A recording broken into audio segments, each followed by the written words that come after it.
est-il devenu la 5e puissance économique africaine en seulement 20 ans? Le grand royaume d'Afrique du Nord a connu un développement économique fulgurant qui en a surpris plus d'un. Il est passé de pays pauvre très endetté à superpuissance économique continentale en seulement 20 ans. C'est juste extraordinaire. Mais comment tout cela a été possible? Qu'a fait le Maroc pour se transformer à ce point et aussi vite? C'est ce que nous allons voir en détail dans cette vidéo. Pour bien comprendre l'évolution du royaume, remettons un peu de contexte et retournons en 1960. En 1960, le Maroc, c'est ça, et aujourd'hui, il ressemble plutôt à ça. Alors comment le royaume chérifien a fait pour se hisser au top 5 des puissances économiques africaines en seulement 20 ans, sans pétrole, ni gaz ou ressources minières très lucratives? Bon, c'est vrai qu'il exploite du phosphate, mais ce n'est clairement pas ça qui a rendu le pays si riche, ce n'est pas aussi lucratif que le pétrole. N'oublie pas de liker la vidéo et de t'abonner si ce n'est pas encore fait. Ça soutient la chaîne et nous aide à être mieux vus par l'algorithme de YouTube. Retournons à notre vidéo. Le Maroc a une histoire millénaire, mais pour notre sujet du jour, nous allons faire un grand saut dans l'histoire jusqu'à 1999. Cette année marquera l'accession au trône du roi Mohamed VI et l'entrée du royaume dans l'ère moderne. Quand le jeune souverain accède au trône, le pays est comme qui dirait, un peu cristallisé. Le règne du grand roi Hassan II a été marqué par un contexte sociopolitique assez tendu. Mais bon, le monde était différent à cette époque et le royaume n'était pas une exception dans ce domaine. Surtout, le pays était encore tiraillé entre tradition et modernité.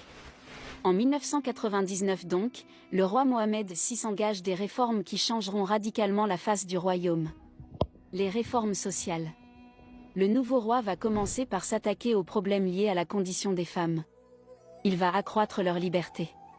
Fini l'époque où la femme devait rester à la maison pour s'occuper des gosses, fini les brimades et surtout plus de travail pour elle.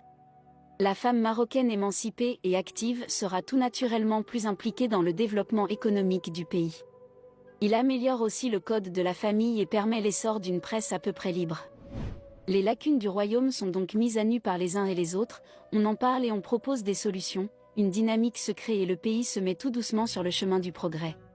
Les infrastructures.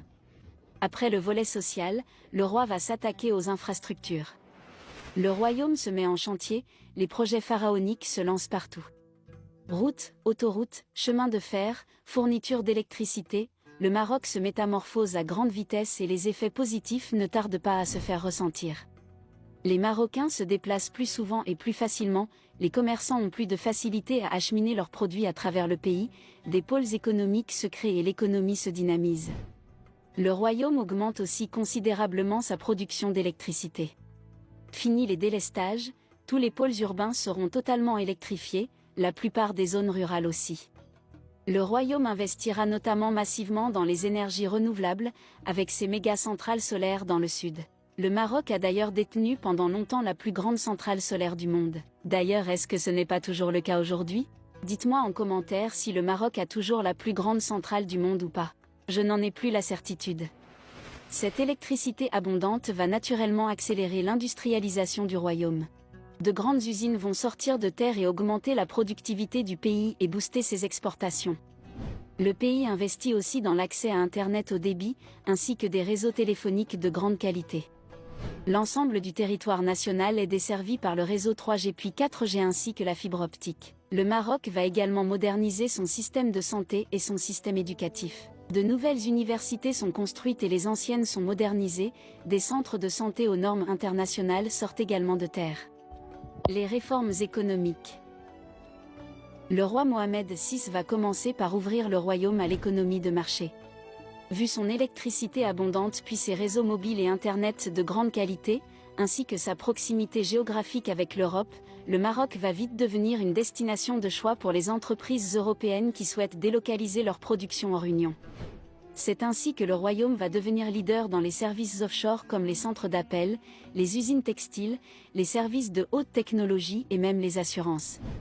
Le roi va également créer des zones économiques spéciales qui boosteront l'économie du royaume et permettront l'essor de nouveaux pôles économiques. Il fera aussi des réformes dans le domaine agricole qui permettront au Maroc d'augmenter considérablement sa production d'agrumes, d'huiles essentielles et d'autres produits agricoles de toutes sortes, destinés à l'export.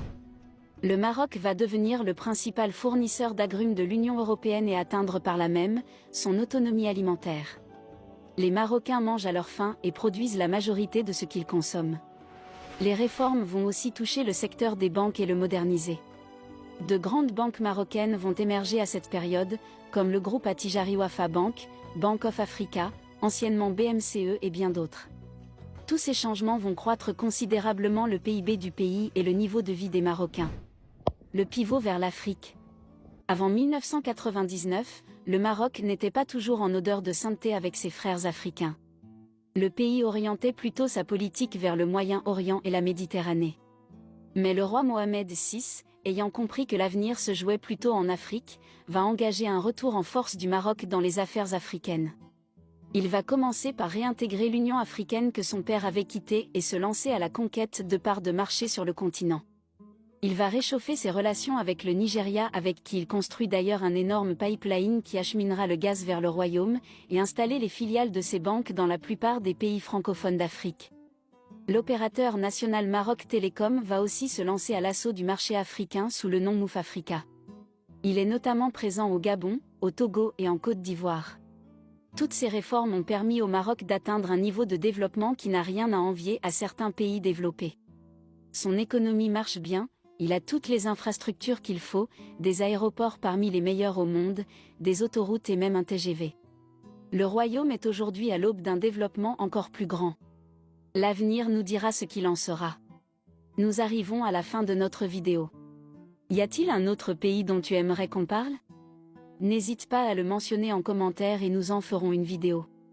N'oublie pas de liker et de t'abonner pour ne pas بزاف عليك قال لي بزاف عليك وشوف انا فين وانت فين يبان لك الفرق يا مسكين شوف انا